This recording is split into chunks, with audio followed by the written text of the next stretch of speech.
Coming up on this week's show, Windows 98 gets a new update. Resident Evil 2 finally comes to the Sega Saturn. And we're joined by Krazy Ken from the YouTube channel The Computer Clan.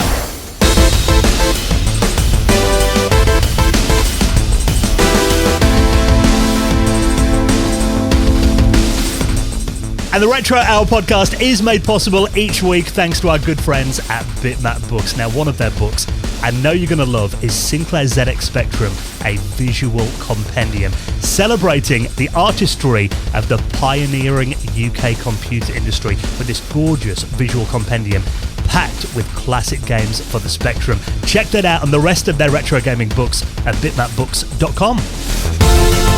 Hello and welcome to the Retro Hour podcast, episode number 333. Your weekly dose of retro gaming and technology news with me, Dan Wood. Me, Ravi Abbott. And me, Joe Fox. And welcome to another packed podcast, taking you on a journey inside the world of classic video games and technology, bringing you up to speed on all the big stories that have been happening over the last week, and of course, bringing you a very special guest in the second half of this week's show. I did notice actually someone on our Facebook page pointed out that now we're at episode 333. We are technically halfway to hell. I was literally thinking that, you know, when you said the 333 in the intro there, I was like, oh gosh, we're halfway to Satan, halfway to hell.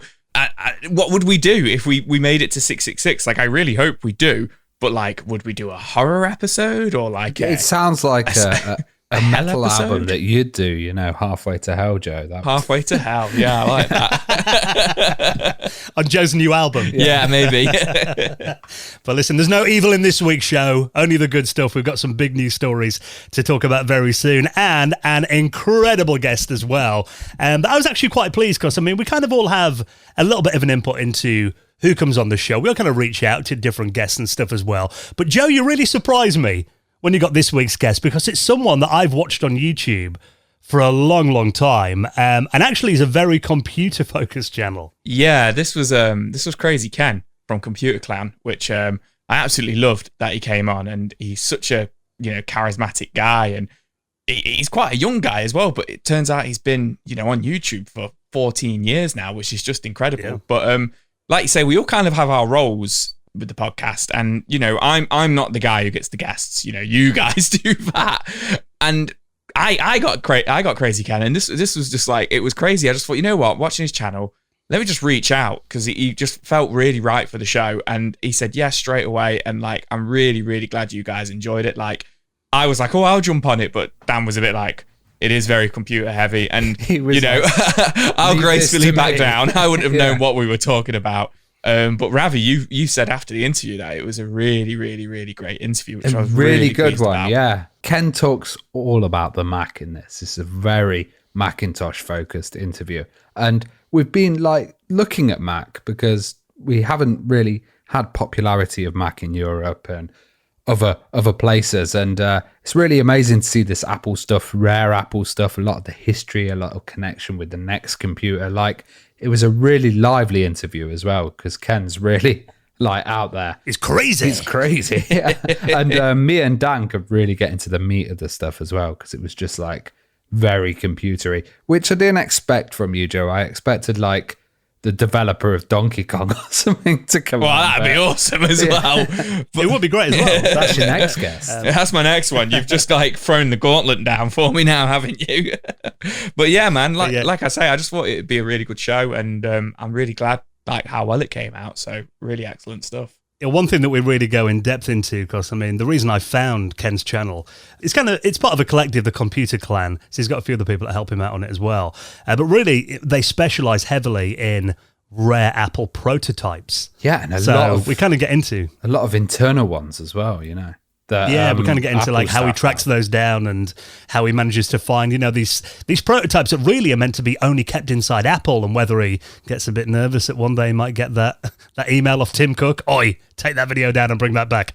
So it's a really interesting one. Also, we go into like, you know, Next, you know, Steve Jobs' company that he set up outside of Apple when he left in the 80s, and also we get really nerdy talking about even BeOS and Being, a company that Apple nearly bought that could have sent them in a completely different direction. So something a bit different for us, but I really enjoyed this one. You know what excited me? Our discussion on weird mice, Apple mice. Yeah. that was really interesting. And it's a great interview. I think you're all going to really enjoy this. And, if you're not a Mac user, you're not an Apple user, listen to it because there's a lot of crossover with other subjects as well.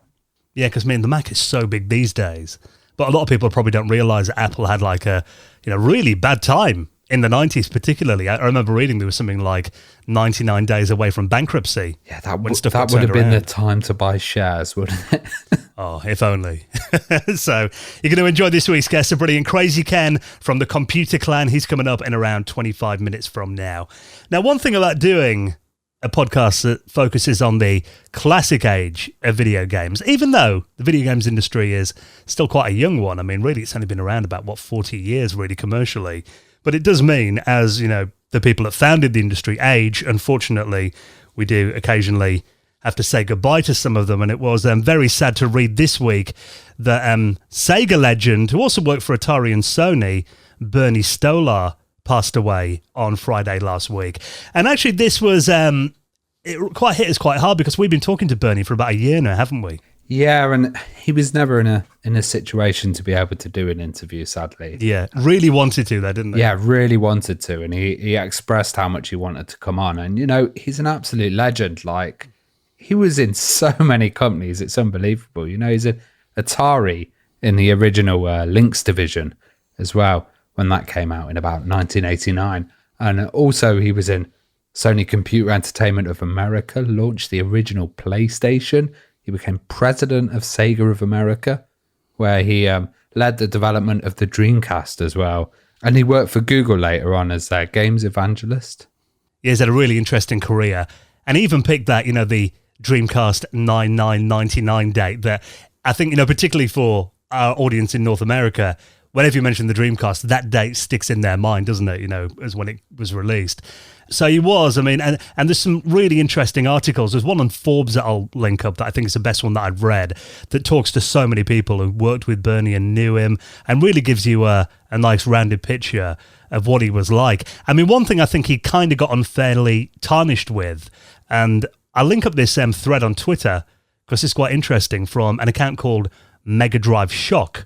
He often gets remembered as the guy that killed off the Sega Saturn with that quote, the Saturn's not our future. But actually there's a series of tweets that kind of goes in depth and expands that interview and kind of reframes what he meant. So it kind of looks like that was taken a bit out of context, really, because his role at Sega at the time was to be focusing on their future plans. Yeah. So at the time, his plan was working on the Dreamcast. So he didn't say that, stop making stuff for the Dreamcast, just obviously we're working on the next thing. And he kind of killed off that idea of RPG and stuff, but you had to be kind of brutal to progress. Like, can you imagine going from Sony and then going to a rival, Sega?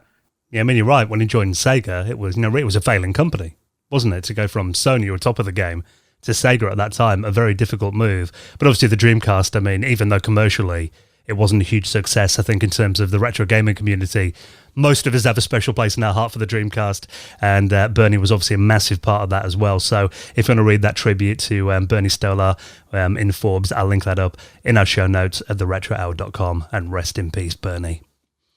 So we have got lots of other news stories to get into in just a moment. This is one that I didn't expect to see. Windows 98 got a new update in the last couple of weeks. Although, if you want to get it, turns out you've got to be on Mars. So is that you going to Mars then, Dan?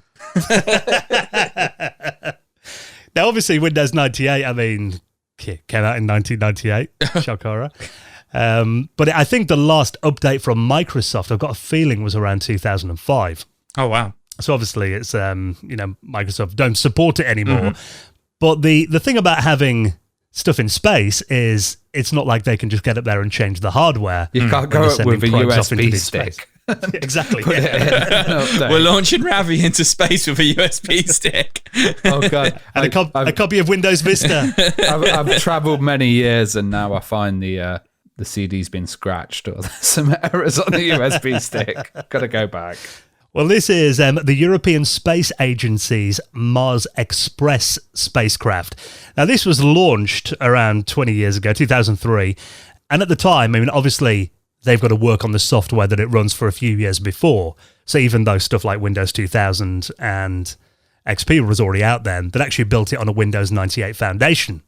And now it's in space, and they want to do an update to this that they can send remotely that really has to update the underlying Windows 98 operating system. And they reckon that this is going to increase how much data the probe can send back to Earth and improve the quality of it as well. So it's going to allow them to see a lot more in depth into the areas, particularly the South Pole of Mars.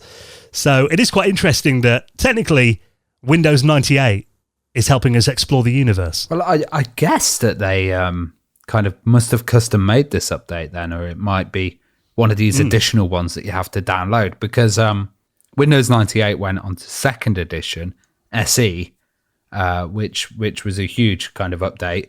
But I can imagine this is a space edition, maybe, SE, that's kind of been sent out. And I guess they're doing it via radio, sending the data across. So that's probably the only way they can communicate.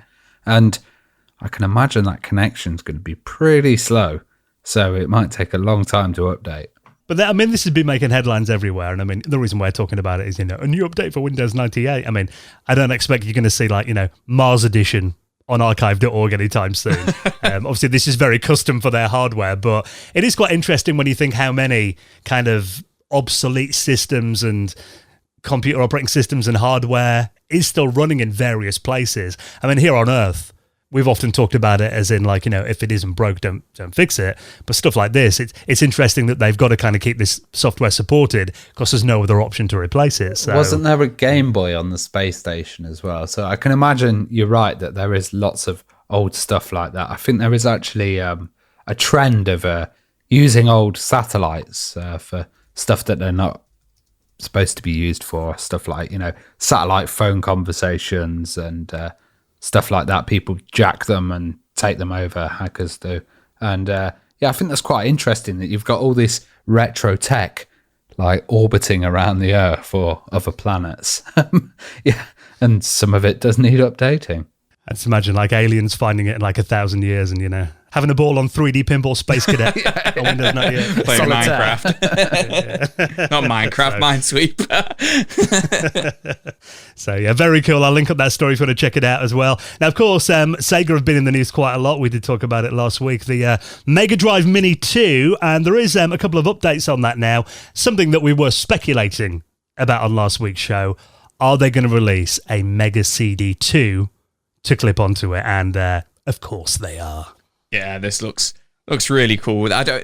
Is there an official name? Kind of because obviously the Tower of Power was kind of I guess not the official name, but the Tower of Power was kind of the name for the Mega Drive 1, where it had the Sega CD on the bottom and the 32X in the top. Whereas there isn't really, is there a nickname really for the Sega CD 2 clip-on? It's just the Sexy Cider. The Sexy Cider. Have you just come up with that now? So it goes on the side.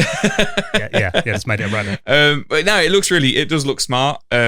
As always, makes me want to buy it. Matching with the Japanese style one, so it's got the blue buttons rather than the red buttons. But I'm sure there will be a release with the the PAL kind of version of it and stuff. But it just looks really cute and nice. I'd love to have it on my shelf. But they also announced an additional 11 games for the Mega Drive Mini 2. So obviously they'd already announced about 10, 11 last week, the week before.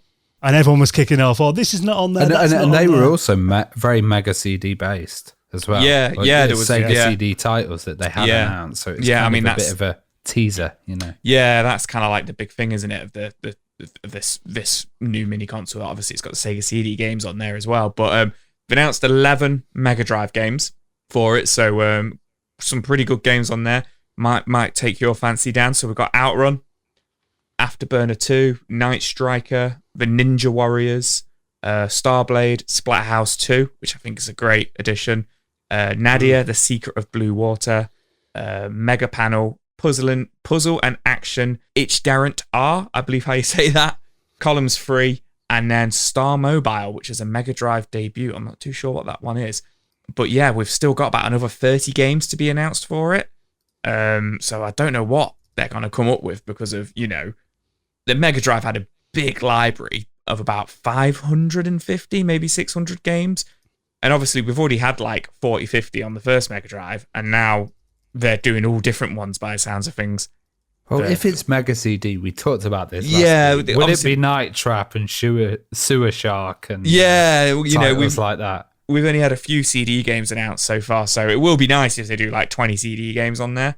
And like you say, we do get like Night Trap and stuff like that as well. Because how controversial would that be? Like, well, it probably wouldn't even be that controversial, but just mental that Night Trap came under so much, fire and stuff like that in the early 90s, for it then to just be released on a mini console in 2022 would just be hilarious. Dragged into court, it was a huge controversial court case, and I think actually that and Mortal Kombat kind of led to the rating system within games.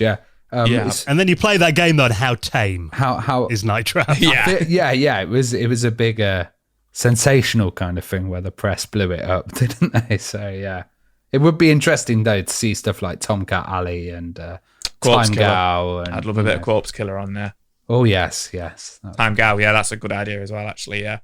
It does seem interesting because, obviously we've got kind of the games you'd expect on the first one. Sonic was on there, Echo the Dolphin and that kind of thing. It does seem like the game selection on the Mega Drive Mini 2, a little bit more eclectic. It's a little bit all over the place. You've got, obviously the massive arcade games, stuff like Outrun, that's on there, which I'm very pleased to see. Splatterhouse 2 as well. I'm not sure how commercially successful that game is, but it's definitely a cult classic. Yeah, isn't it? Splatterhouse 2. It does seem like it's far from like all the scraping the bottom of the barrel here or anything like that.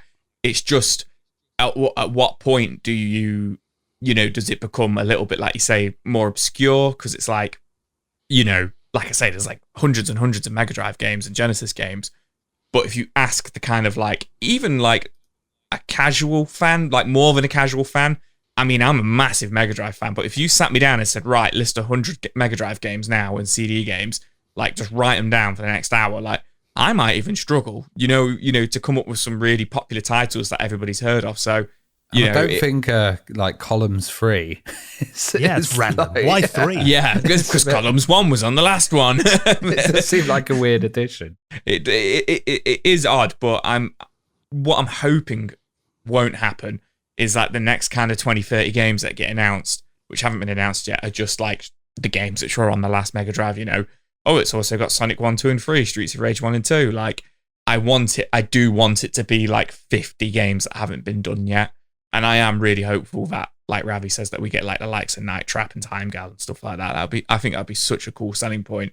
And the fact that they've admitted that they can't really afford to do the Saturn Mini and the Dreamcast Mini at the moment, give us this obscurity, give us this like what some people might not have played and stuff. I think it would be a really just good idea. be fun to see that little letterbox video display. Squint your eyes as you play on your 50-inch TV. Blown up in HD. It does kind of feel like this game selection so far feels more like for the fans, doesn't it, than the casual consumer. I'm not sure whether we're going to see any, Sonic 2 or 3 on here. It hasn't been announced already, has it? Any Sonic There was games? Sonic Was that CD. one? Just Sonic CD. Sonic CD, that's right, I could be wrong, but I don't think they've announced any games which were on the last Mega Drive Mini yet. And the fact that Sonic Origins is out there and they probably want you to buy that instead of the originals. Although I've got to talk about that because last week in our Patrons bit, I was saying how hyped I was for Sonic Origins. I was about to buy it. Then I read the reviews. Oh, they're not good. Have you guys... I've seen the reviews and I've seen it's taken a bit of a hammering and stuff like the upscaling in there. And there's been a bit of negativity about the DLC as well. The fact that it's kind of like a lot of the content needs to be unlocked with paid DLC. That's a shame. I do want it, but I'll probably wait till the price comes down a bit, I think, after reading that. Maybe not play, full whack for that game. But if you're a Sega fan, plenty of stuff to look forward to at the moment. So we'll link up that full list in our show notes as well. While we're talking about Sega, I imagine you were practically wetting your pants with excitement about this news, Joe. Resident Evil 2 is coming to the Sega Saturn at last. Yeah, sort of. So obviously... I was going to say famously, probably not that famously, it's the Sega Saturn at the end of the day. There was a Resident Evil 1 port for the Sega Saturn, which had a lot of differences to the original Resident Evil. I mean, maybe at a glance, it just looks like the same game, but the graphics were very different. The whole way the Saturn works is completely different to how the PlayStation 1 works. It's like the way that it renders polygons. Yeah, the way it renders polygons. Quads versus triangles and stuff like that. Yeah, brilliant. I'm glad you know it all, Ravi. But like with the dithering effects and stuff, it's all very, very different. But this is a survival prototype engine, it's called at the moment, which was revealed last week. And I've seen this I'm in a lot of Sega Saturn like forums and stuff, and buying and collecting forums and stuff, because I just love the Saturn. And Resident Evil 2, they pretty much, by the time this was kind of coming, they were moving on to the Dreamcast, and they just said it was going to be too difficult to get such a big game on the Sega Saturn. So it never happened. The Sega port for Resident Evil 2 was on the Dreamcast, which is a really nice port. But this comes from a YouTuber called Casto Group, who've obviously said they've nothing to do with Capcom. It's not affiliated with Capcom or anything like that. But essentially, they're running Resident Evil 2 on a Sega Saturn. But to do this, they've essentially had to make their own game engine for it. So it's kind of running in its own prototype engine, which is called the Survival Prototype Engine. And so far, they've only got a couple of minutes of gameplay going. It's not got any sound, and they're only playing as Claire so far. So it's very, very, very basic compared to like the final Resident Evil 2 product. But for a fan of Resident Evil and a fan of the Sega Saturn, for me, this was like, oh my God, this is insane. This is crazy. I don't know if you guys have seen the video and are familiar enough with Resident Evil, but the graphics have taken a bit of a hit. Yeah, they look a bit like, do you know Tomb Raider when it came out on the Saturn, and the difference in quality where it's not such stretched textures, it's more kind of, it's hard to say, it's more kind of like broken up, like low res for the actual characters. Yeah, it is quite low res, and essentially it looks a lot like what Resident Evil 1's polygons look like, and that might just be because it is running on the Saturn hardware. Obviously it's a video on YouTube, but they are claiming this is running on the Saturn. It's not running in like, emulation or anything like that, which is really cool. But what makes me laugh is like things that are going to come is like the door animation. They're currently working on getting the door animation in there. And obviously you got to get the sound in there and stuff like that. So a really, really cool project. Hopefully, Capcom won't shut it down, or if they are shutting it down, it's because they're doing an official release of Resident Evil 2 for the Saturn, which I don't think we will see. Well, I keep dreaming. Keep dreaming. No, but I don't see how they can shut this one down, because this is an engine that's using the Resident Evil 2 data, but it's just the engine that's developed. So obviously there's going to be a way that you can import the data or use the original disc or something to load it up. So I don't think they've got any assets, but what they're essentially doing is reverse engineering the engine to create this survival engine. And I don't know, that would be really hard to kind of do them, but I mean, they could say they're using their can get their characters and everything, couldn't they? But I imagine Capcom generally, from what I've seen, they're not not like Nintendo. No, they're usually pretty cool with it. We spoke about it before, but it's interesting, like all the enemies are the same zombie, whereas Resident Evil 2 actually had a lot of different it did have a lot of different zombie like sprites, I guess. Obviously having to use the same enemy throughout, and then also it does skip, like I say, it skips the animations. It also skips all the clips near the start of the game when you first walk into the Kendo gun shop and stuff like that. So one I'm going to keep my eye on. Hopefully in a couple of months' time or a year or so, I'll be able to report on it and say it's a fully fledged game, and you can play it on your EverDrives and stuff like that. So fingers crossed. Well, I was going to say the frame rate on it looks really smooth because it's locked at... Even with lots of zombies on the screen, there's no slowdown. Yeah, there's no slowdown, and like Dan says, it's locked at 33 frames per second, which I think is pretty cool. Yeah, and if you look at the intro as well, I'll link up the video so people can check it out.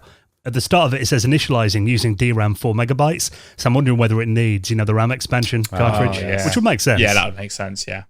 Yeah, because it looks quite demanding for the Saturn. But yeah, very cool. I think it's always amazing when the community kind of, take it upon themselves to release these games that never were. Yeah. That fans hope for many years now. So definitely one to keep your eye on. I'll put up everything we know in our show notes as well. Now, this weekend, if you join us on Patreon, it's a good time to join, actually, because you're going to get plenty of perks for being a patron supporter of this show. And can we just say, what a massive, massive gratitude we've got to all our patrons, because we really couldn't do this podcast without your support. So if you enjoy what we do and you'd like to help the cause, throw a little bit into the tip jar just so we can keep the lights on, we can keep episodes coming out every week. And actually, if you join us this weekend, you will get a new episode of our patrons exclusive podcast, The Retro Hour After Hours. Now this time, these I think are always my favourite ones, when we take it back to a particular year in gaming and technology. We talk about all the big releases in that year, plenty of memories and stuff as well. Although actually, bearing in mind this was the year that you were born, Joe, I maybe not that many memories for you. Well, I purposely picked 1989 because of about a week or so ago, I was trying to come up with ideas for the Patreon. And I ended up doing like the next kind of like 10 episodes, like ideas. And I thought, you know what, let's do the months we were born in. Let's do the year, talk about the year that we were born. So I went for 1989 because I was born in June 89. So I thought it'd be quite interesting. And although we all would have been very young or not born yet, I think we're going to know a lot of big things happened in 89. And I'm sure we've got a lot of things, to talk about. And a lot there were a lot of changes in gaming culture there. But yeah, also, if you guys do support the Patreon, you get an ad-free episode as well. So you do get the After Hours podcast, you get an ad-free episode, and you get to join our Patreon community, which is on Discord. Awesome bunch of people, but also you get to do the Patrons Meetup, which we just had recently, and that was really good fun. Yeah, we've got another one of those coming up. We do these once a month on a Sunday where a bunch of us all get together on Google Meet. We just have a bit of a nerd out session for a couple of hours, kind of like a virtual users group meeting. It's always incredible to see new people joining us as well. And we always like to have a little look at your gaming collection and room tours, because every time we get someone new on, they're like, oh, I'll give you a little tour of our gaming collection. Don't know about you guys, my jaw normally drops. Well, yeah. Whenever I see our page. This time we had a guy, Gareth, who's a Retro Hammer, who's one of our great supporters and actually staff on Discord at the Retro Hour. And he was showing this huge section of his house that he actually had, which was this area that he was turning into a kind of LAN arena. So you could go around his house and do a LAN party and all play Doom on some classic PCs. So we'd love to see you as part of our patrons community, and you can join for just a couple of pounds, couple of dollars, couple of euros a month. All the details are at theretrohour.com. Now, before we get into this week's special guest, Krazy Ken from the Computer Clan is coming up very soon. If we're talking about mega nerdy things that really impress us, we've got to talk about this. The Floppatron has had an update. Now, for people that might not be familiar with the Floppatron, tell us what it is, Ravi. The Floppatron is a very interesting device. I'm sure you might have seen these videos on YouTube where you've got a Star Wars Imperial March played on floppy disk. That is actually the Floppatron 1, isn't it? Where the viral video from 2011 where it plays the Imperial March. I got tagged in that so many times around then, like all my mums and aunties and stuff. Like, Joe likes retro stuff and Star Wars. Well, I'm going to tag him in this now. Well, the guy creating it is Zadronsniak. I think that's how you say his name. And he's basically expanded the Floppatron into a full orchestra. This is absolutely mental. So he's got 512 floppy disk drives all connected together, 16 hard drives, and 4 flatbed scanners as well, because the scanners always make that kind of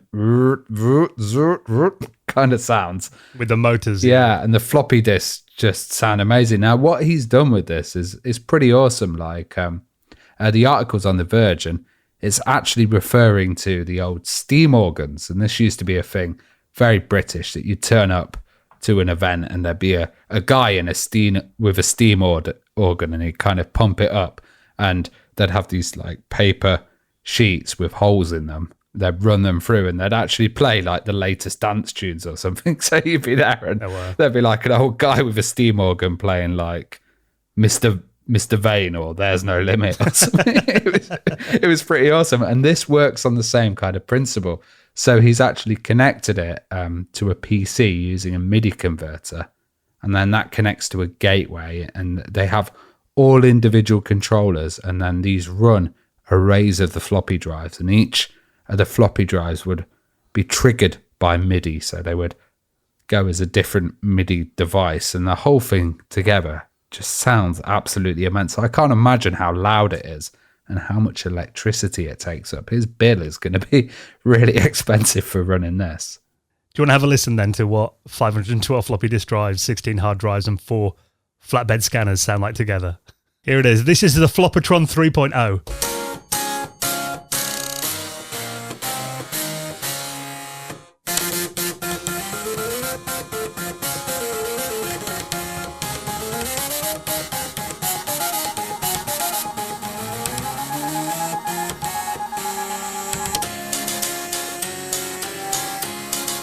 Oh, it's beautiful.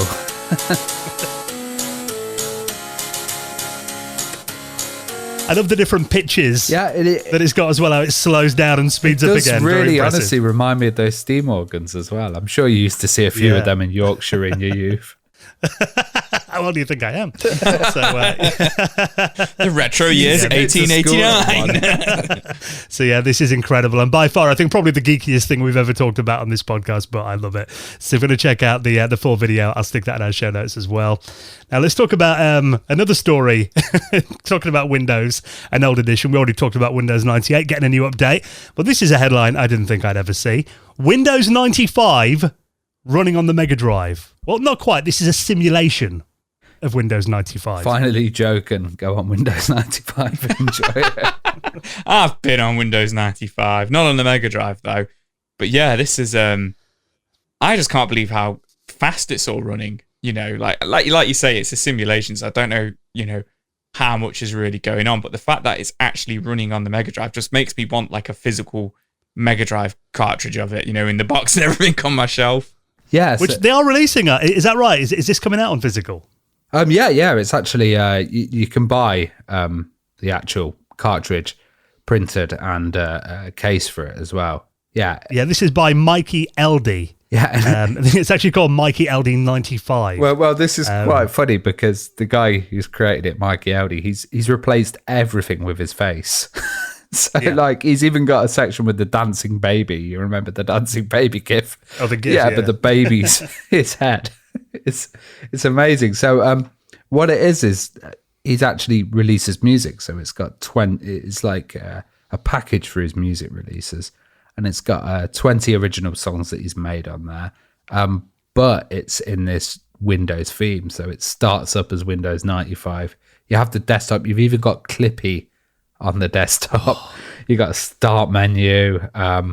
You can do stuff like reset it and get mail in your inbox, and then suddenly you get stuff like the I love you virus sent to you. You get like certain stuff in there. So it's a simulator. It simulates internet browsers as well. So there's a few like absolutely insane sites of the 90s with GIFs like the everywhere. Hamster Dance and old GeoCities sites And then there's like little versions of the games as well. Yeah, so I think this is really good. And what a great idea. Because we all know that the music industry these days is very saturated. And just trying to get noticed, I think you've got to kind of do something that's going to make the headlines to get your tracks noticed. And really, like you said, Ravi, this is just a wrapper for his new album, really, isn't it? Yeah. With 20 original songs on there. Obviously, he's put a lot of work into it. Games on here like, 3D Maze. There's Hacky Sack as well, Reflex. All these games have been ported to this too. But it looks like when you put it in, it boots up what appears to be a Windows 95 style desktop. And he's got all the icons there from Windows 95 as well that you use the Mega Drive controller to navigate between. And obviously you press A or press start to open the start menu as well. And it looks like it works really well. But yeah, I just think, there's a lot of nostalgia in there as well. But in terms of releasing music for the Mega Drive, this is a really unique and clever way of doing it, I think. Yeah, it's awesome. And like he's copied every asset pretty much. It must have taken quite an effort to actually get this going, because I noticed that he's got like different displays in there. So you've got like hot dog stand and all the old kind of like color schemes that you could get for it. And at the very end, this was the ultimate nostalgia hit for me. At the very end, it says it's now safe to turn your console off once Windows is shut down. So you can get it from his website, mikeyld.itch.io. like you said, there is a physical cartridge available. The first run. I think 100 the cartridges sold first out. run sold out. Yeah, straight away. Yeah, second run's coming in August. So if you want to get hold of it, you can pre-order now. But also, you can just download the ROM file if you've got an EverDrive or you want to run it on an emulator. And it's one of these, name your own price, so you can pay whatever you want. But it looks like a hell of a lot of work has gone into this, and just how mind-blowing it is to see the Windows 95 interface running on the Sega Mega Drive. Yeah, it's just like, why hasn't somebody done this before? This is so cool. So yeah, if you want to get hold of that, I'll put it. And everything else we talk about, you don't have to Google around for the stories. You'll find them all on your podcast app of choice or in our show notes at theretrohour.com. Now we're going to be talking to this week's special guest, Krazy Ken from Computer Clan, in just a minute. And before we do that, quick reminder, actually, if you want a bit of extra Ravi this weekend in your podcasting life, you've been doing a bit of moonlighting this week, Ravi. Yeah, I've betrayed you guys, and I've jumped onto This Week in Retro. So you can check that podcast out. That's a fantastic one with Neil from RMC, and he's been running that. It's kind of like our news section, but a bit longer, basically, with more detail. More as in depth well. and polished, Yeah, I think, is yeah. the words you're looking for, Ravi. But I did So enjoy Ravi's been it, getting yeah, and it's on video as well, so that should be on YouTube. Yeah, Ravi's been getting a few tips on how to do a professional podcast for This Week in Retro, so you can check them out. When's it out, tomorrow? Yes. Yeah, so This Week in Retro, if you want some extra Ravi in your life this week. A big thank you as well for the latest Apple podcast reviews. A few of those that have come in over the last couple of weeks. We'll really appreciate those. If you get a chance to leave us one little 5-star rating in your podcast app of choice, a little nice review, that always helps us get in front of new people. So a really good way to support this show. And next, we are going to be getting really nerdy about all things Apple, prototypes, classic Macs, next BeOS, all of that with our special guest, Krazy Ken from Computer Clan, is on the way next on the Retro Hour podcast. You're listening to the Retro Hour podcast, and it is time for our favourite part of the show when we welcome on a very special guest. And, Ravi and I always love a good excuse to really geek out about classic computers. We're really in our element here. And our guest this week has got one of our favourite YouTube channels that delves into particularly loads of classic Apple stuff and Next and obscure prototypes too. So let's welcome on Krazy Ken from YouTube channel The Computer Clan. How you doing, Ken? Hey guys, how you all doing? I'm doing great. Yeah, great to have you on, Ken. Like I said, big fans for many years, Thank you. it's awesome to finally talk to you. And we always like to kind of find out kind of our guests' geek credentials, kind of going back to day one, what originally got them into what they do today. I mean, do you remember your journey in computers then? What was your first machine and what got you interested originally? 100%. I totally remember. So I was only 2 years old, so I'm going to summon my 2-year-old's brain right now. But my family had a Performa. It was either a Performa or like a Power Mac 6400. I think they both used the same case. I'm just looking at like the old photographs, and that was back when Apple just like had the same case for different models of computer. But either way, it was probably a Performa. So, I grew up in the System 7 era, playing my good old point and click CD-ROMs, like Pajama Sam and Putt Putt Saves the Zoo and all that good stuff. High quality graphics. Hey, it was the early 90s or whatever. It was good stuff. So anyway. Good for the time. Good for the time. No, it was amazing. Yeah, I played those games hundreds of times. Like, even though I know how it ends, I'm still playing it. Anyway, that kind of just continued. And then eventually, it's like 2000, 2001, that computer's getting a little clunky, right? So the family decides to move to Windows, which, I didn't really know what that meant. I was like, oh, okay, Windows, yay. And it was fun. I played a lot of games. I don't really play games much anymore, but I played a lot of games back in the day on this Windows PC. It had a lot of problems. The thing stopped working, so we switched back to a Mac like 6-7 years later. And that's where I first started teaching myself video editing because, Apple had iMovie on there and it was just kind of intuitive and easy to use. But then as I kept exploring on how to make videos, that's when I started uploading to YouTube, right? And then as I'm uploading to YouTube, just kind of doing little skits with my friends, not really doing tech stuff yet.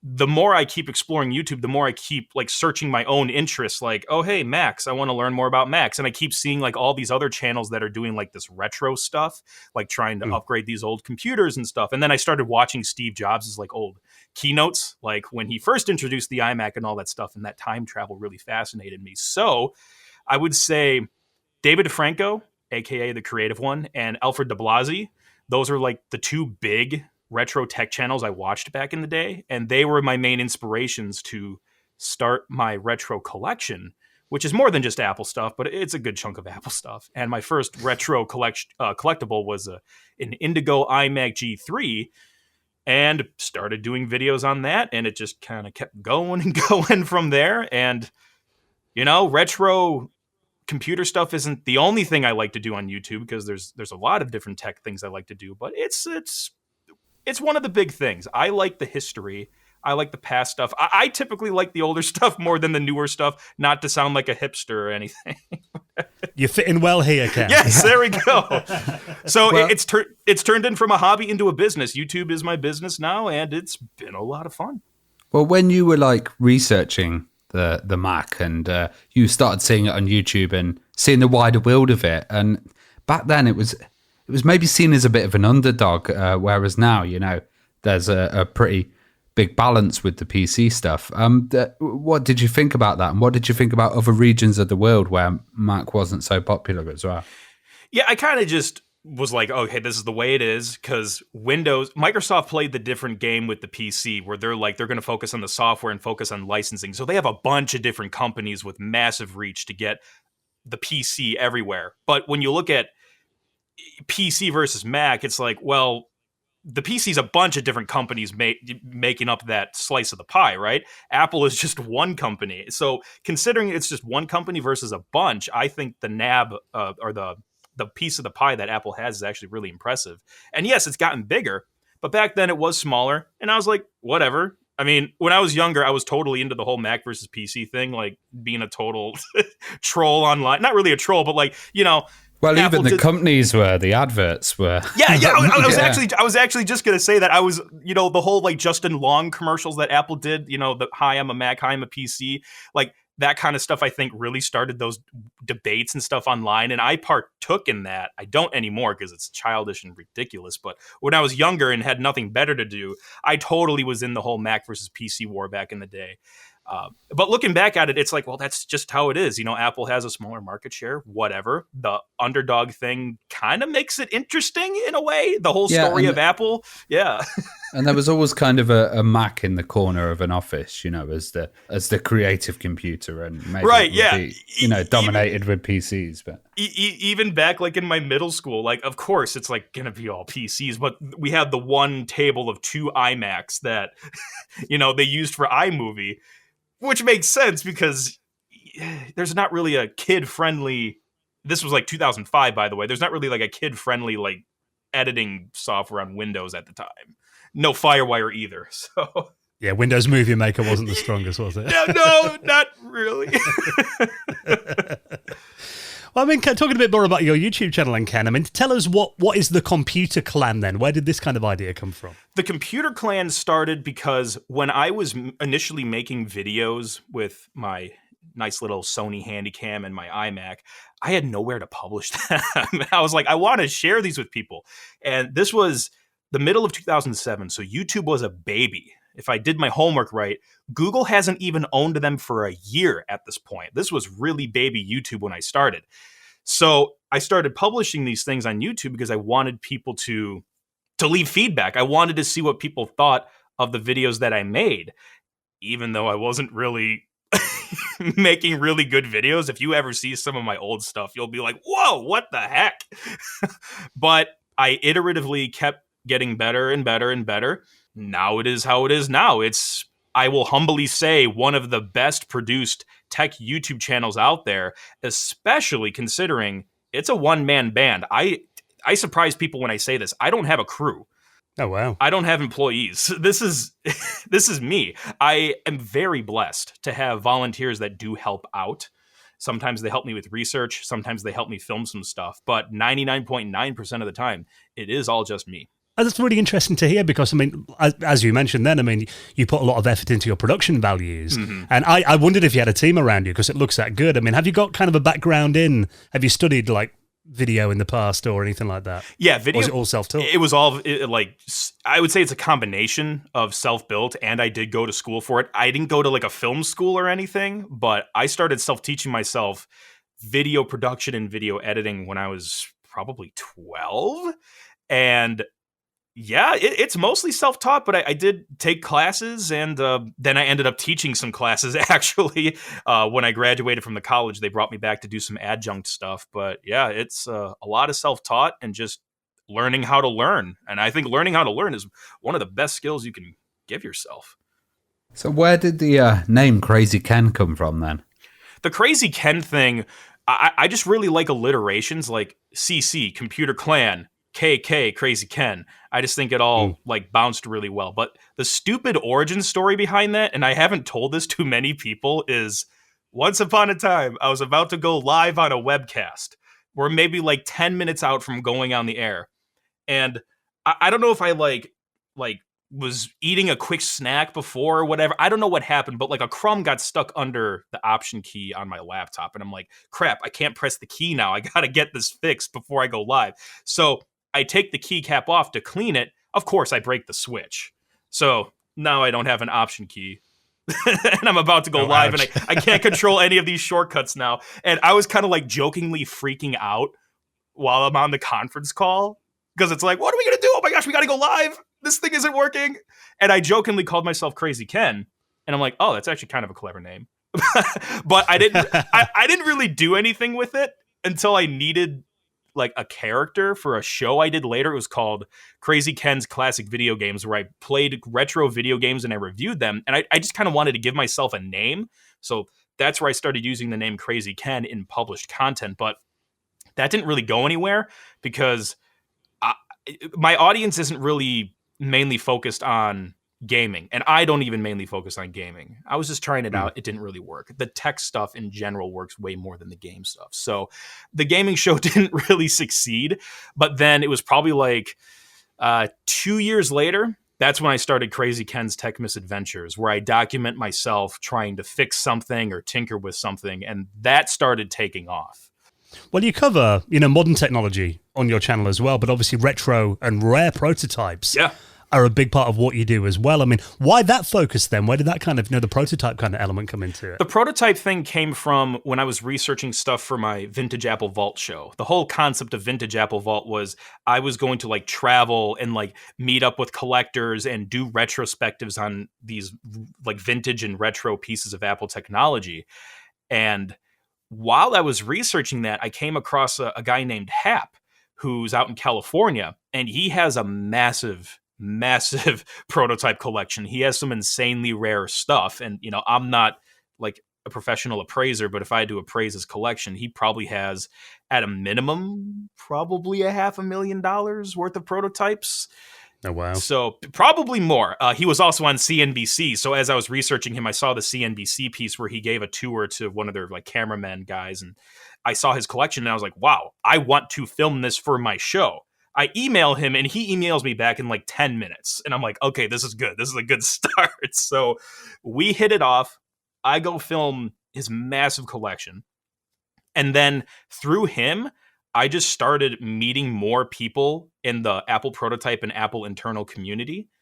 And from there, I started finding more things to collect myself. And I started finding some things on eBay to add to my collection. And then I started doing more videos about those things. And those perform because they're, not always. Like my recent PowerBook G4 prototype one did perform so well, but it's hit or miss sometimes. But generally they perform because they're rare pieces of Apple history that you normally never see because they normally don't get out to the public. And I feel like most people don't have the ability to make videos about that stuff. So I consider that a strength of mine, and I play to that strength. Well, where'd you actually get hold of them then? You mentioned some Apple internal people. Like, have you robbed Steve Wozniak's basement or anything like that? Yeah, so a lot of times when a company, or specifically Apple, I won't speak for other companies, but like in regards to Apple's prototypes, at least in the older days, when a project gets finished, sometimes the engineers will get early development models as gifts because they worked on the project. And sometimes that stuff just gets handed down to other people. Sometimes that stuff gets sold. I'm willing to bet, I've never dumpster dove myself, but I'm willing to bet some stuff ends up in a dumpster somewhere and someone retrieves it and it gets online somehow. I'd love to raid Apple's dumpsters around the back of their HQ. I know, right? Now, I'm sure they're a lot more like secretive about this stuff now. I don't have anything in my collection that's really new, and I don't know if I would feel comfortable with that in general. It's usually retro stuff that I have, and I'm sure back in the day they were a lot more loose with security of disposal and stuff like that. Apparently, like Steve Jobs at one of the shows took some prototypes and just chucked them in the bin. Left them at the show, didn't care, and I've also heard that he threw an iPod in a fish tank as well. That was another one. One of the iPod prototypes, and said there's still air in there. So yeah, make it smaller. Yeah. I haven't heard that story, but it doesn't surprise me. That's probably something that happened. But yeah, nowadays, I mean, I'm not the expert on finding like newer prototype type stuff, but I have friends who are. I don't really know how they do it, but they somehow have the magic source. Well, what are the favorite prototypes that you've covered on the channel then? Your personal faves? I would say, if we're talking about like things I don't own, there was some really cool stuff that Hap has in his collection. There was a 20th anniversary Macintosh there. And just for context, for those who don't know, the 20th anniversary Macintosh was a very like special flat computer design that Apple only did once. They never made another version of it. It was kind of like the iMac's grandfather. But anyway, he had a silver version of that. It was more of like a champagne, like bronzy color when it released, but he had a silver one with like a marble textured base instead of like the anodized aluminum base. And I'm like, whoa, I've never seen this before. So that TAM prototype that he has is really cool. He also has some clear shot Macs where they made the cases clear so they could see the components working inside during the testing stages. Those I don't have in my collection yet, but super envious of those. Those are really freaking cool. Were they also like used for airflow and stuff like that? So they'd put smoke in them and kind of see if it went round. Probably. I've heard stories about that too. And I would say yes, especially because airflow was let's just say a problem with the early Macs. With Steve Jobs' desire of no fan and all that stuff. So yeah. I'm sure they did something with airflow. I've never witnessed that in person, but that would make sense. And personally, in my collection, I would say my favorite piece is that iMac G3 prototype, because I've never seen another one of those anywhere. It's the first generation Bondi Blue iMac G3, but instead of it being like frosted plastic, it's smooth plastic. It doesn't have the EMI shields in it, so you can see into it. And, like certain things are blanked out, like there's no serial number. The logic board is yellow instead of green. It has a floppy drive connector on it with a cable, which is pretty cool. They probably use that for testing. The board has an ADB port on it. They moved away from ADB for USB for the iMac. This prototype still has an ADB port on it, which there's no cutout on the case for it. So it was probably just for like internal testing, whatever. But yeah, I would say that's my coolest prototype. And if we can get it working one day, that would be sick. I find that really interesting that Apple left a floppy connector header on the board, even though they were telling everyone that no one needed one of those anymore. That's what makes the story so cool, because it's like you can kind of see like where they've been with this computer, even though, yeah, they were trying to kill that off. And I'm guessing, again, it was on there just to test stuff.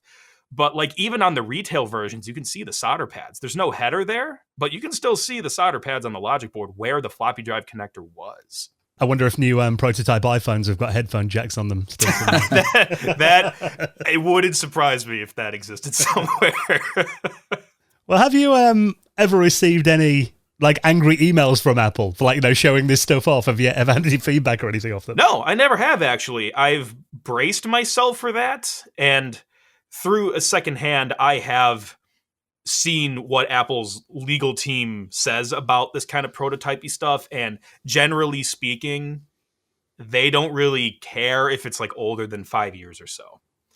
So everything in my collection is like prototype wise is probably at least, except for one thing, is like 6 years old. Everything else is probably like 20 something years old. So yeah, generally 5 years is kind of like the rule of thumb. But like, for example, that iMac that left the factory early and it had like all of that like testing software on it by accident. I did an episode about that, and it really took off. And I was like fully mentally preparing for Apple to contact me, and I was like, hey, if you guys want this back, you can have it back. Like, go for it. But nothing ever happened. Apple has never contacted me. If it was Nintendo, it would have just been taken down that video. Yeah, God. Yeah, Same day. I'm not I won't go near that place. Not gonna do that. You know, I find it really interesting, Ken, because, you know, as you mentioned, you were kind of someone who kind of looked at the 80s and 90s Apple stuff, you know, a bit retrospectively, because Apple were a very different company back then. You know, and I remember, because here in the UK, really, I don't remember Macs taking off until like kind of the early 2000s, really. They were a bit more just in publishing houses and stuff like that. I mean, I was a Commodore Amiga fan, you know, when I was younger. But I remember around that time, you had like Atari went bust, Commodore went bust, and really everyone kind of expected Apple to as well. Yep. But obviously it had that big resurgence. I mean, kind of looking back retrospectively to the Apple of the 80s and 90s, I mean, what is it you like about those classic machines then? And what differences do you see from Apple today? I like a lot of the design things they explored with back in the day. I was grateful enough to get my hands on a physical copy of the Apple Design, like industrial group book. It's literally just called Apple Design. And it's so cool to see like photos of all the internal prototype, like hard shell models and the foam models, to see all the different ways they were exploring with industrial design. And I just like seeing how things change, especially when Steve Jobs wasn't there. Because, you know, he was there until 85, and then he was gone until 96. So for those 11 years, I liked seeing visually all the decisions they were making without him there. And there's a mix of like, oh my gosh, that's a really dumb thing. Who would have thought of that? But there's also a mix of like, wow, like Daniel Day-Lewis and like the espresso design language and all this stuff is really cool. Like, who in the early 90s thought about like adding curves to computers and like vents to make it look like it has gills and like a nice curved screen and like feet so it stands on your desk and looks approachable, or like make the floppy drive look like it kind of smiles at you. Like, industrial design was not really a thing in computers except for Apple. So it was really cool seeing them do that. But of course, it was good to see Jobs come back. And like you said, the resurgence in the early 2000s, I totally believe is because of the new strategy he introduced, getting rid of all the confusing product names, simplifying the product strategy, rewriting the operating system to make it more modern, and then doing other things too, like the iPod, to help more people get just aware of Apple. So because that kind of mid-90s era was a very confusing time for Apple. So even when the clones and all that came along, it's hard to follow. Thanks for reminding me about that. Yeah, that's another crazy story about how Apple licensed the Mac OS and the Mac ROMs for. They were taking like the Microsoft Windows route almost there to like have other computers make Mac clones, and and they were, man, financially struggling so dang hard, and that's why people thought they were going to go bust. And I just think there is like, it's like the perfect story. And that's why there's so many freaking movies made about Steve Jobs, like biopics. Yeah. It's the perfect story of like how he was there and, you know, he wasn't perfect. Nobody is. And then he left, and then the company kind of was okay. And then it started really going down, and then they bring him back, and then it resurges. And now it's like a 2-3 whatever $1 trillion company. It's like, that is the coolest thing to me. I love seeing how like the old stuff like is still like being used today. And that's one of the things I really like about exploring like the next step operating system and all that stuff, and seeing how that stuff evolved into Mac OS. Even simple things like the sound effects, you know, you press a wrong key, it makes the dunk sound, like that was in the next step system, and now it's like a familiar sound in the Mac. You did an entire video on that, didn't you? Kind of comparing Next Step, you know, this operating system that Steve Jobs and the team at Next made when he left Apple, that obviously Apple then acquired, and that turned into Mac OS 10. For people that haven't seen that video, how similar are Next Step and Mac OS then? I guess it depends on what era of Mac OS we're talking about, but if we're talking about like the earlier kind of like developer preview days, they were pretty freaking similar, even visually. But then, you know, on the surface, when they did the whole new like Aqua user interface thing, like you wouldn't really be able to tell this was Next. But under the hood, there was a lot of stuff that was Next, a lot of Unix-y things. You know, the dock interface came from Next. The whole way the Finder was laid out with like the column browser view where you select a folder and it like opens up another column with all the sub items in there, that came from the Next. I think they called it like the workstation manager or whatever they called it. And Yeah, there was a lot of stuff that came from there. Even just in like the developer environment. Like if you add things to your application, like an NS text field, like the NS stands for next step. Like that's still, I don't know how common that is today in the Swift world. I haven't developed for Mac in like a billion years, but back when I did, yeah, there was a lot of NS objects, and NS was all next step stuff. Web objects, which Apple used for server-side applications, that was also from Next Step as well. Well, I think Apple's one of the only companies that's kind of switched its OS to so many different architectures and done it really smoothly, actually, with like emulation of, the other architectures built into the OS a lot of the time. And do you think having that closed kind of walled garden approach of the OS has really helped that company do that? And do you think any other company could do that? Like Windows has been x86 for a long time, and that now just kind of moved on to ARM, but it's not done the jump around that Apple have. I'm going to give like a super gray response. There's pros and cons to everything. I think the way Apple kind of locks things down a little bit and pushes for new technologies really fast is a good thing, because then you don't get stuck with really old stuff under the hood. Sometimes you still do. Like the music app, for example, is still full of iTunes code that is atrocious. But for the most part, it's very modernized. That's how we were able to get to Apple Silicon much more nicely, because they were killing off old things and saying, hey, use these newer APIs. Like, oh, hey, 64-bit only. Okay, we're not maybe sure why, but maybe they're going to be doing an Apple Silicon transition soon. And then boom, later, Apple Silicon. So like they kind of kill off the old things a little quicker and make things move forward better. Now, I think they have an advantage because they have a smaller user base. With stuff like Microsoft, there's like over 1 billion people using Windows. You really can't kill off stuff that quickly. Yeah. I mean, look at Internet Explorer. It just officially got retired like a week ago. But I think there are still files from Windows 3.1 lurking in Windows 11 there somewhere. There probably are. Icons and stuff. And like you'll get complaints. Like that's one thing that bugs me about Windows 10. It's getting better with 11, but like Windows 10, for example, there's like 4 different design languages mixed in there. It's confusing for like what properties are in the settings app and what things are still in the legacy control panel. That happens when you don't push and kill off old technologies really fast. You get that confusion. And it is kind of a pushing forward. It's kind of a brutal approach, right? It's like, for developer wise, we're from the Amiga world, and developers would be like, oh, we can't run it on that new architecture. It'd be like, don't worry, it's going to be good. That's the kind of Apple approach, and it works, I think it does work for the better part of all the times they've been doing it. But yeah, in a position like Microsoft, like they need to have, in my opinion, they need to keep that older stuff in there, because there's like 1 billion users and probably more, and a lot of them still need that older support. Like I'm sure there's still a bunch of systems running XP out there. That system came out in 2001, but it's probably still being used somewhere. Oh, guaranteed. Yeah, but I doubt there's probably still running 95 still, I think. Could be, for all I know. I mean, but the thing is, like, that's what Microsoft's good at. They're really good at backwards compatibility. And like you'll see systems out there probably still running Windows XP, but you'll probably not see a system out there running a Mac equivalent of that year. You'll probably never see a Mac in public running 10.1, for something, but you'll probably see XP or something out there, because that's just Microsoft's strength. They're really good at long-term support and backward compatibility. Yeah, I mean, I generally keep my my old Power Macs on Tiger. Yeah. So that's kind of a good compromise, because you've got the OS 9 stuff, compatibility layer is still in there. So that's a sweet point.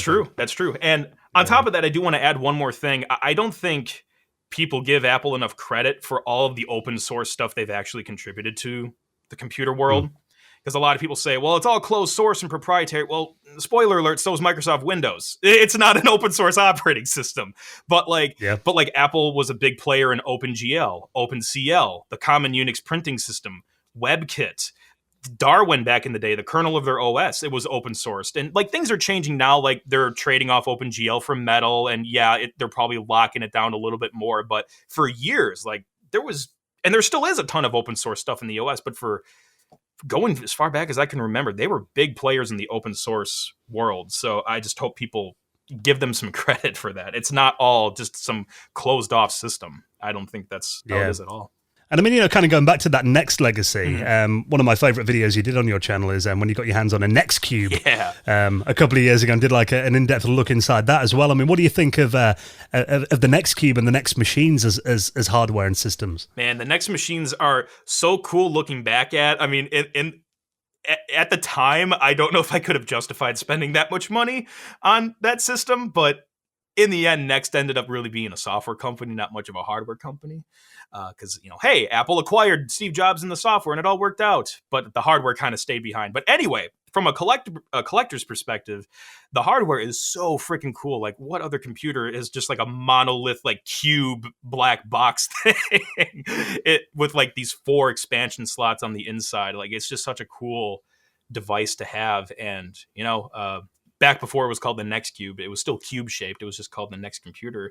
We had some smart minds using them to create really cool things. Like Tim Berners-Lee, the first World Wide Web software web server was run on a Next computer. And I just think it's really cool that. Have you tried it on the original browser on your Next Cube? I have not successfully networked that thing with the internet. Brainiac Brent, my buddy, got it to work like as an FTP server locally, so we were able to transfer files to it, but I've never gotten it to like web browse. Oh, you need to host your website on it. That'd be awesome. That'd be absolute retro. That'd be. Oh man, the funny thing is, I'm actually working with a team on an all new website right now. So like that's why I recently like revisited Apple's website software, iWeb, just for fun. And now people are asking me like, "Hey, you gonna make your new website on iWeb?" Yeah, totally. I'll use a 2009 program to make this amazing website. We had this idea actually for our website because we've got like a modern version, but Ravi does our website. I keep saying to him, we need like a button you can click that takes you back to like, a 90s GeoCities style downgrade one. button, yeah. No frames or frames. Spinny GIFs and all that, yeah. I actually, that's not a bad idea. I should probably do that with the Computer Clan. I think a lot of our audience would like that because we do so much retro stuff. So, might have a good idea brewing there. Well, when kind of Next happened, like, if you're a real computer geek, you must have thought this is amazing, but the wider industry just must have thought this is madness. You've got a really expensive cube that does nothing. But in the end of the day, it ended up kind of, do you think, help save Apple? Yeah, they totally saved Apple. And that's why I was like kind of giggling about this, but also being serious. Like at the time, Next looked like a joke. It was an expensive, I think in this one of the Steve Jobs movies, they called it like a $10,000 dictionary. Yeah. But yeah, the software from it and the team that Steve Jobs had, when they moved over to Apple, they 100% saved Apple. No doubt in my mind. And because it was the software, but it was most importantly Steve Jobs. But you also had Bertrand Serlet. He came over later too, and he did a lot of stuff with macOS engineering. And then also from Next, Craig Federighi, Air Force One, everybody loves him. He was at Next too, and he came over to Apple in 2009. Yeah, later, but still a pivotal piece of the puzzle here because look at what he's doing with the software teams now. It's huge at Apple. That's one thing I learned from an interview with Randy Ubilos. He was the guy that was the chief architect of the new version of Final Cut Pro. He was the chief architect of the first version of Adobe Premiere. When he was talking about getting acquired by Apple, he was talking about like when a company acquires someone else, like generally they're not acquiring the software, they're acquiring the people. The people are what's important. So yeah, the Next software was important, but most importantly, it was Jobs and the other people that were acquired with that.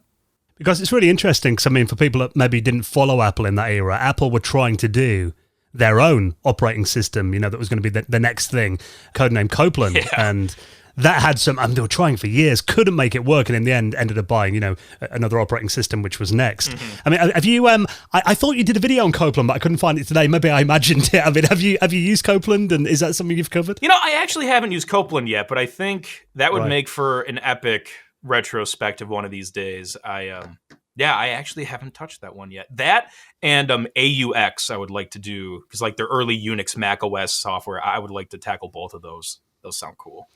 Yeah, I think you need like a really specific model, probably of like G3 to run it on, or something like that, maybe even earlier. That wouldn't surprise me. I'm not 100% sure. I'm not 100% sure, but that wouldn't surprise me at all, because like even the Mac OS 10 developer preview, it's like, you need like a blue and white G3, and I'm like, oh gosh, I'm lucky I happen to have one, but it like wouldn't install on anything else. Yeah, check the serial number. Is it this one? When I kind of talking about, Apple in that era, I know the other option, because I was following this at the time, was, there's a company called B, who had a great operating system called BeOS, and Apple also considered buying them for a while, but I think, they wanted too much money. I mean, have you used BeOS before, and how do you think in an alternate world, what would that have been, a better or worse choice? My gosh. All hypothetical. I legit have fantasized about this exact scenario. So I have not used BeOS a ton yet. At the Vintage Computer Festival in Chicago, I played on a B-Box for a little bit, but I'm not super versed in it. But I have thought about like what the alternate future would be if Apple acquired B. And from a technical perspective, I don't really know what that would have meant for the operating system. But from a people perspective, it would have meant they probably wouldn't have gotten jobs back. Or at least they wouldn't have gotten jobs back for maybe another 10 years or so. So if you think about it, the iPod might not have happened. Or it would have happened maybe like 10 years later. So then the iPhone might not have happened. Or it would have happened 10 years later. And then like, think about the iPad. It's a domino effect. A bunch of the things we use today from Apple might have been like 5 or 10 years delayed if they didn't bring Jobs and his guys back from Next. Yeah, because B was a great operating system, but they didn't really have any success on their own. So right. Yeah, it's interesting. I mean, although I do look at those B boxes, and they're definitely on my Stuff dream of hardware. dreams, they are cool. Oh, God, yeah. They are cool. Yeah, I need to make some more time to collect some other things. Like I'd like to do some B stuff. I love to do some Silicon Graphics stuff. Their computers are just cool looking, all blue and purple and everything. I'd love to mess with those too. Absolutely. If people are interested in BeOS, obviously there's a modern version of it, isn't there? Haiku. Which is open source, and that's really good, actually. I did a little video on YouTube kind of delving into that. So that's kind of an interesting look at where it could have gone, actually. Yeah, I'm familiar with a Haiku Linux distro. Is that the same one? No, this is it's a modern evolution of BeOS. Okay. So they kind of open sourced it and rewrote a lot of the components. So it runs on modern PCs, though. Yeah. So yeah, it's definitely worth a look. Fun. You did a video on Apple mice and the evolution of them, and I remember one of the first time I used a Apple mouse, and it was like I was so used to right clicking and all of this stuff. I was like, what is going on? So which ones are your favorites, and what do you think about the kind of history of Apple mice? None.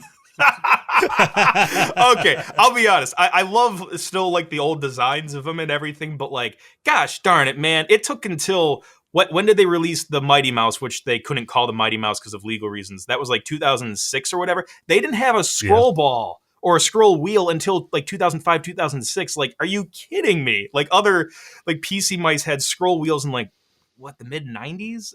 So the lack of a right click didn't bug me a whole lot because whatever. I mean, if you want to be a real power user, you control click like a man to open your menus. But yeah, no scroll wheel. Like that really bugged me. I remember the scroll ball on the Mighty Mouse. It used to get really dirty, and you'd have to rub it on paper or on a rubber to get all the dirt off. Yeah, people give the Mighty Mouse crap. I personally like it, but yeah, the one big problem with that scroll ball is, if you don't keep it clean, it'll just stop working. But when it does work, it's really cool because, especially to like, middle schooler me using a Mac for the first time in years, being able to scroll in a 360-degree direction was like really cool. So their newer mice I really like. I still use a Magic Mouse. I've been using a Magic Mouse since 2009, which I love because being able to scroll in all directions smoothly with like inertia, like scrolling on an iPhone nice and smooth like that, like that's really handy to me. And I haven't been able to replicate that with any other mouse with a mechanical wheel.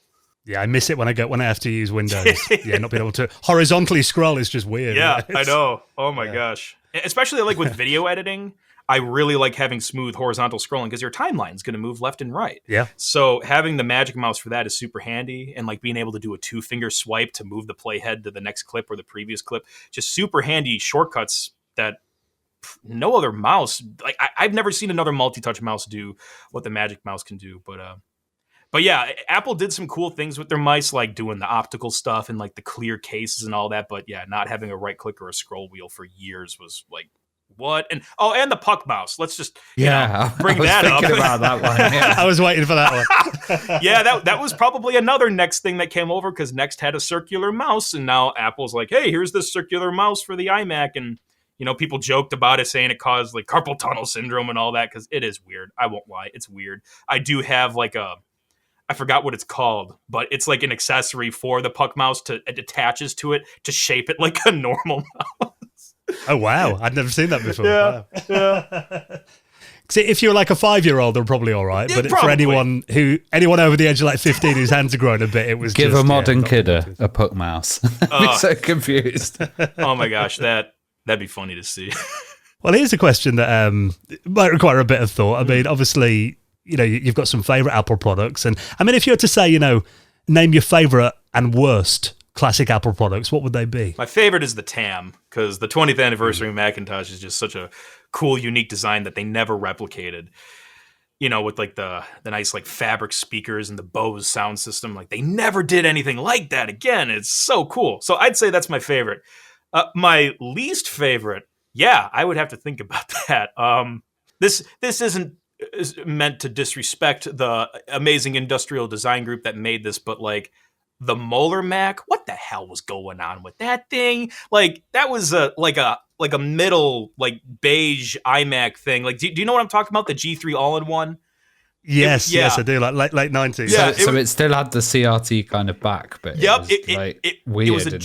It was a giant beige CRT 80-pound computer. It kind of had like a clearer plastic back, kind of like the new design language they were moving to with like the clear plastics and stuff. It had a bit of that on there, but the rest was beige, and it had like 2 floppy drives on the front and a CD drive, so it looked like a face that was squinting at you. It was called the Molar Mac because it was shaped like a big molar tooth. It was just heavy and beige and kind of weird looking, but still cool. I mean, weird stuff is cool. So I wouldn't mind having one in my collection if someone wants to lift it for me, but I would say that's one of like I don't know if I'd say the worst, but one of the odder design choices that they did that they never repeated again. See, from that era, it's like, you know, when they went from those kind of boring beige machines, and then we got all the wild colours, you know, that Steve Jobs brought in like the G3 era. Yeah. Because I remember I got my first Mac was the Snow iBook G3s, so not the toilet seat one, the one that came later. But yeah, Apple just went through so much evolution. There's like 5 years going from beige to the coloured ones to that, you know, the classic white stuff that we got later. So it was quite an interesting time for Apple design aesthetics, I thought, the late 90s. I loved the late 90s with, you know, the whole colorful iMac thing and the colorful laptops. I'm so glad they're getting back to that. Like when they introduced the new iMac in those like 7 colors, I was like, yes, I want to hear Jeff Goldblum's voice just talk about those things again, just like in the old commercials. But yeah, it was something that was really, it really stood out because like, you know, I think Guy Kawasaki made the joke of like, you can have a computer in any color you want as long as it was beige. But like Apple was like, hey, color. And Steve Jobs even talked about this during one of his keynotes where he was like, we asked a lot of people what attributes of a computer were important to them. And like, they rarely said anything about hard drive space or like, you know, processor speed. But when we asked them what their favorite color was, like people had a favorite color. So they made color important. And for a long time, color was in Apple's products. And then it kind of went away. And then it like kind of came back with like the iPod Nano, but everything else was like, everything else was like white. And then they started doing like silver and space gray, but now we're getting colors back, which is really cool. But of course I still buy silver. Well, I was wondering, there's like so many different computer systems, and especially in Europe and in Britain, we have, oh God, so many. Are there any ones that interest you, like Acorn or systems like that? So I'd say currently the main stuff I've been diving more into is Apple and Next. I really like those two. I do kind of like what I was hinting at earlier. I'd love to get into SGI, you know, the Silicon Graphics computers, because they're really funky looking. And the iRix operating system, like I've barely ever touched iRix before. So I'm really interested in SGI.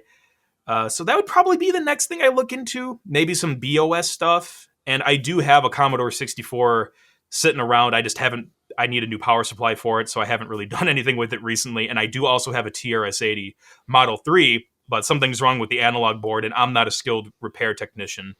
Yeah, like the computer boots up, but the CRT just shows a bunch of scrambly lines. It looks kind of weird, but it's useless right now. So yeah, might tinker with some Commodore and TRS stuff in the future.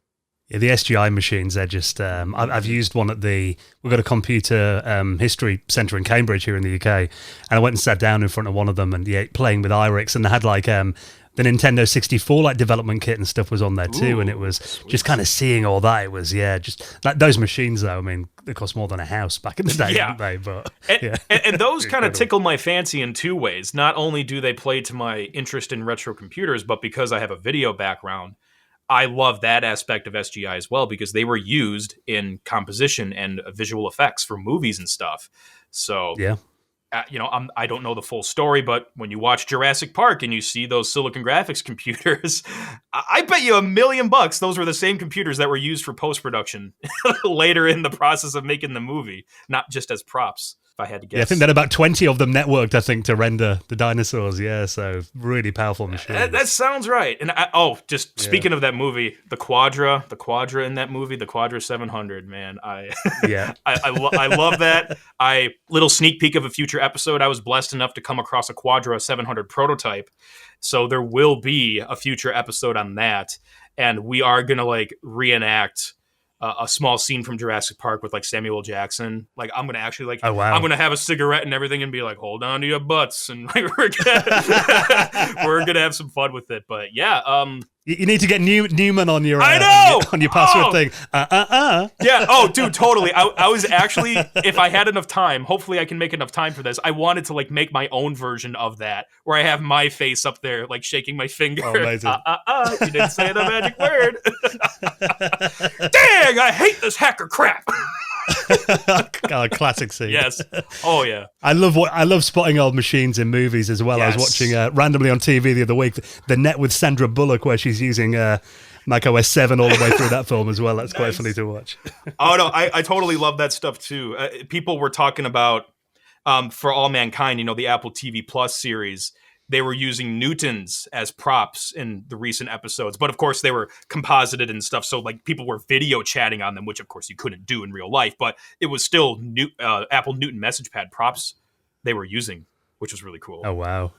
I remember watching, I used to be a fan of a TV show called The Tribe, which was a post-apocalyptic series, and all the parents had died and they all had PowerPC Macs, the Yeah. ones with the Bondi Blue and stuff. And I was like, oh, the whole future's Mac then. Okay. Yeah, good. It worked out. I love that kind of stuff. It, circling back to Jeff Goldblum, Independence Day, he used the PowerBook prototype to hack into the spaceship. I freaking love that.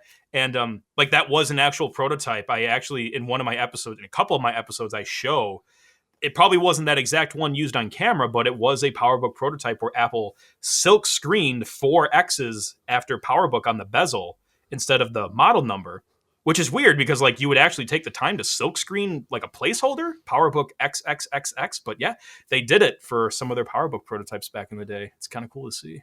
Especially as a product placement, something you couldn't actually buy. I thought was a bit strange. Yeah, I was like, dang, I want to buy this prototype, but no, it's I'll get the boring retail version.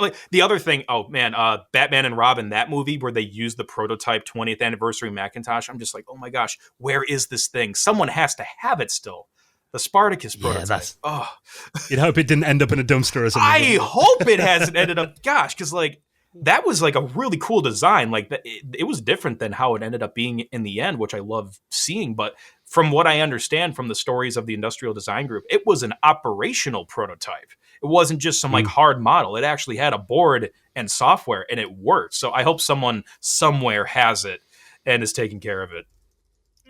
There is actually a website, isn't there, dedicated to I think it's starringthecomputer.com that shows you, it's a list of movies and which computers have been in them. Oh, sweet. It's a really good website. So yeah, if you're ever interested in kind of, if you spot something obscure in a film, you're like, what computer is that? Then normally got it on that website. That's actually really good to know, because I was thinking of doing an episode about Macs in famous movie and TV show scenes.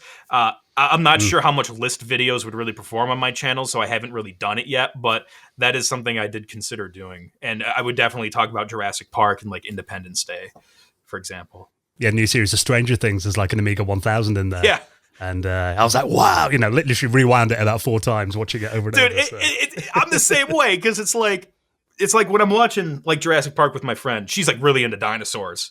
So she's loving the dinosaurs, and I'm looking at the Quadra 700.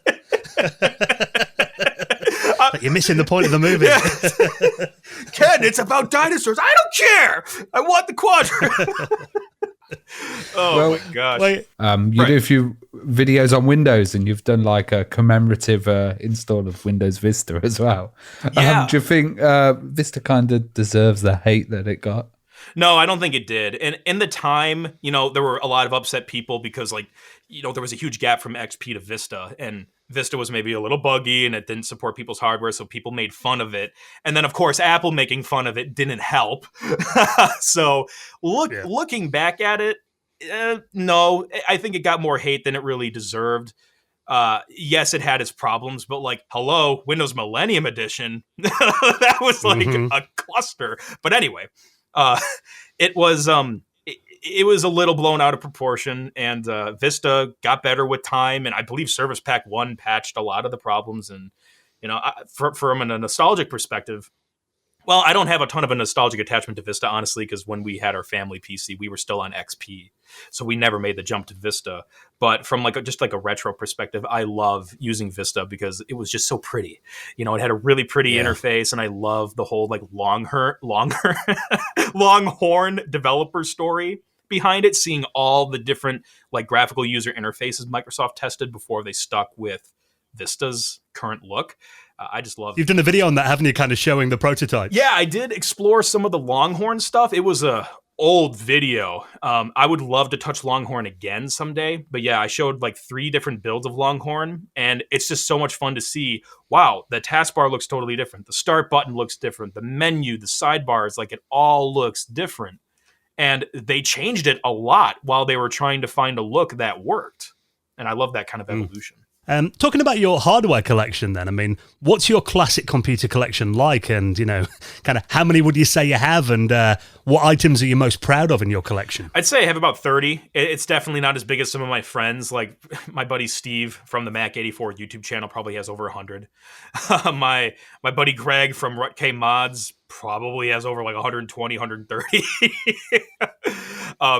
So yeah, it's small and humble. And I would say, it is more Apple because I like their story. I love their history, but I do have the NEC stuff, of course. I have some NEC stuff. I do have a Commodore 64. I have a TRS-80. I do have a Macintosh clone that I would love to get back to working on a video about. But yeah, it definitely is more of an Apple lean. And I would say man, it's hard to pick. I have like 4 like really crown jewels of the thing. I will say that prototype iMac G3 probably takes the cake because that thing is incredibly rare. I've never seen it before. But aside from that, I would say like the Next Cube and the 20th anniversary Macintosh are like the crown jewels of the collection. How do you store them? I mean, have you got like a dedicated area then, or are they just kind of all around your house, wherever they fit in? I have like 2 kind of dedicated areas, and like the main one is the one everybody sees in the background. Because like in the background of my episodes, I have like those shelves and stuff. So I put those there on purpose to display them. But then behind the scenes, I do have like 2 different like 4 level shelves that just hold a bunch of stuff. There's and then there's a spot on the floor for towers because they're too tall to be on the shelf. And then I do have a small storage room, a little like right next to my office here, where I do have a couple of things in there, and including the Macintosh TV. That one's chilling in there right now too. Nice. Well, what do you think of the recent ending of the iPod range? And do you have any classic iPods yourself? I do have an iPod Mini, and I recently found my iPod Touch 2nd gen from when I was a kid. We gave it away a long time ago to like my cousin or something. So I was like getting on the phone and be like, hey, can we track this down? And yeah, we found it. Still has my name engraved on the back. So yeah, I got a couple iPods. As for the news, like I kind of knew it was going to happen, but I never like really knew when it was going to happen. So when Apple officially announced it, and even people like Phil Schiller were talking about it, I was like, whoa, this is like really the end of an era now. The iPod is like, it's done. And then Apple's like, all right, iPod Touch, that's all we have left on our store while supplies last. And like, boom, they were gone in like less than a day. So yeah, it was a little shocking, but not fully surprising because they haven't updated it in forever.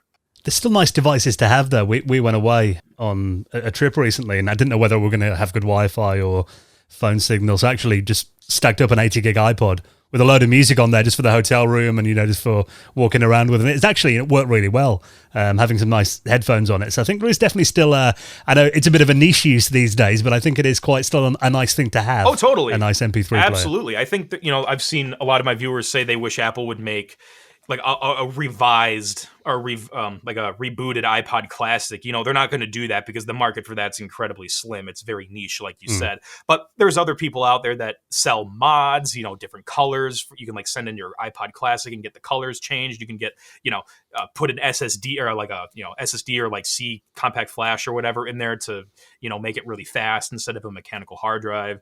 So yeah, I still see the use.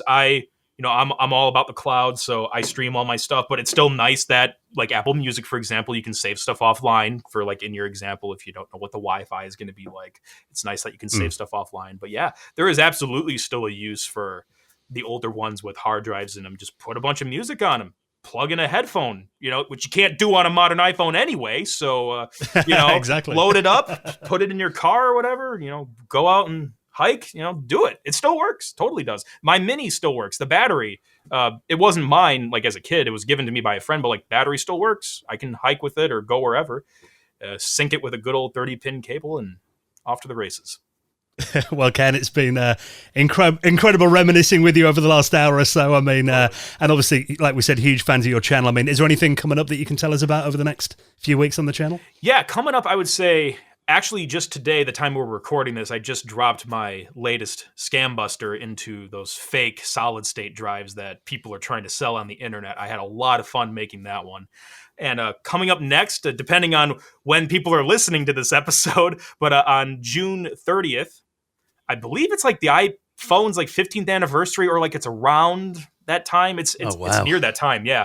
I'm dropping a very special iPhone 4 prototype episode. I collaborated with Dongle Book Pro, and he has several iPhone 4 prototypes, including the one that has like a Death Star logo on it. Before Apple put their own logo on it, they put proto logos on them. So we're going to show these really rare iPhone 4 prototypes on June 30th, talk about the history, and also talk about the drama of the iPhone 4, like how it was left, the prototype was left in that bar before it got released. So, the whole antenna gate controversy. So like, it's like the most drama-filled iPhone release ever. And I'll be launching an awesome retrospective about it on June 30th. So that's coming up.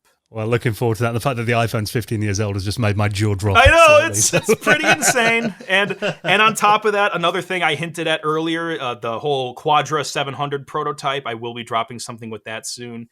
And also, with Apple's new MacBook Air coming out, they haven't announced the date yet. But when it comes out, I would love to do like a comparison with a first generation MacBook Air, just to see how far we've come, because this is the first time Apple ditched the wedge shape. They finally ditched the wedge shape after all these years. So I'd love to do like a hands-on, just kind of like first impressions comparison. But I would also love to do a retrospective of the first gen MacBook Air and talk about all the things it introduced to Apple and parts of the computer industry. For example, like it was the first solid state drive Mac. It was the first Mac with a chiclet keyboard. It was the first Mac notebook with a LED backlit display, the unibody, all this cool stuff that it introduced. I'd love to do a retrospective on that as well. So yes, lots of good stuff coming up. iPhone, Quadra, Mac, good stuff's coming. Brilliant. Ken, well, listen, obviously we'll link your channel in our show notes. Everyone should go check it out. Really appreciate you joining us. Thank you so much for coming on. My pleasure.